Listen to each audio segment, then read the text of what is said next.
নমস্কার। চাকরি দুর্নীতি মামলায় একটা গুরুত্বপূর্ণ দিন হচ্ছে 16ই জুলাই 2024। 16ই জুলাই 2024 এটা কিন্তু হচ্ছে চাকরির মামলাতে, দুর্নীতি মামলাতে এটা একটা কিন্তু গুরুত্বপূর্ণ দিন। এ কারণেই গুরুত্বপূর্ণ দিন, সেদিন কিন্তু সুপ্রিম কোর্টে শুনানি আছে এই 26,000 স্কুল সার্ভিস কমিশনের চাকরি, অর্থাৎ যার মধ্যে ক্লাস 9-10 ক্যাটাগরির চাকরি পাওয়া শিক্ষক শিক্ষিকারা আছেন, যার মধ্যে ক্লাস 11-12-এর চাকরি পাওয়া শিক্ষক শিক্ষিকারা আছেন, যার মধ্যে স্কুলের গ্রুপ ডি কর্মচারী আছেন, যার মধ্যে স্কুলের গ্রুপ সি অর্থাৎ ক্লারিক্যাল স্টাফ আছেন। এই 4টি ক্যাটাগরির কর্মচারী মিলিয়ে কিন্তু 26,000 জনের চাকরি মহামান্য সুপ্রিম কোর্টের ডিভিশন বেঞ্চে বাতিল হয়ে গিয়েছিল। নতুন করে তাদেরকে আবার রিক্রুটমেন্ট প্রসেসে অংশগ্রহণ করে তাদেরকে কিন্তু চাকরিটা নিতে হতো। এই জায়গায় কিন্তু সুপ্রিম কোর্টে মামলা হওয়ার পরে সুপ্রিম কোর্ট সেটাতে একটা স্টে দিয়েছিলেন।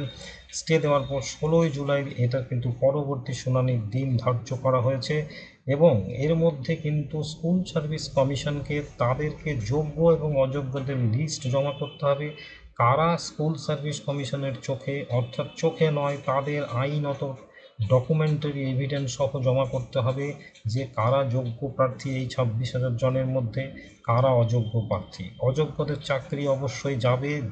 সুপ্রিম কোর্ট যখন কিন্তু স্টে অর্ডার দেয়, তারা কিন্তু মুচলেখা দিতে বলে এই সব ক্যান্ডিডেটদেরকে, যে মুচলেখা দিয়ে তাদেরকে স্কুলে আবার জয়েন করতে হবে, তারা চাকরিটা করতে পারবে। এই যে মামলা, তার রায় যা হবে তা তাদেরকে মেনে নিতে হবে। এই প্রেক্ষিতে তাদের কিন্তু এই চাকরিটা আছে।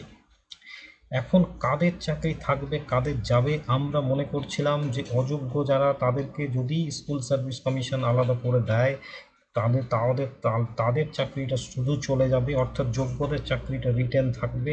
কিন্তু এই অযোগ্য অযোগ্যদের যে ডকুমেন্টারি এভিডেন্স সহ আদালতে গ্রহণযোগ্য যে পেপারস তারা জমা করতে পারবে, এর কিন্তু কোনো নিশ্চয়তা নেই। কারণ বহুবার মহামান্য কলকাতা হাইকোর্টে এই প্রসঙ্গে তাদের পেপারস জমা করতে বলা সত্ত্বেও তারা করেনি, অর্থাৎ তাদের কাছে সেগুলো নেই।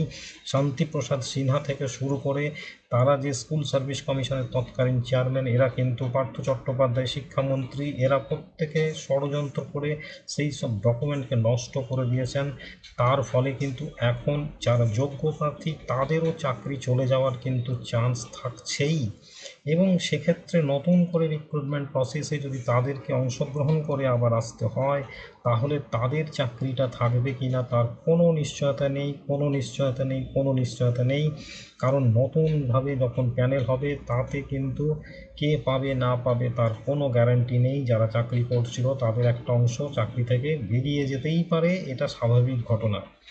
এখন 16ই জুলাই 2024 আমাদের সুপ্রিম কোর্টের দিকেই নজর থাকবে যে যোগ্য অযোগ্যের তালিকা স্কুল সার্ভিস কমিশন কিভাবে দিল, আদালত সেটা গ্রহণ করলো কিনা, অর্থাৎ এই 26,000 জনের সবার চাকরি যাচ্ছে না, শুধু যোগ্যদেরটা থেকে যাচ্ছে। টোটাল প্যানেল বাতিল হচ্ছে, টোটাল প্যানেল বাতিল হচ্ছে, টোটাল প্যানেল কি বাতিল হচ্ছে, এটাই কিন্তু এখন সবার চোখ থাকছে চাকরি প্রার্থীদের।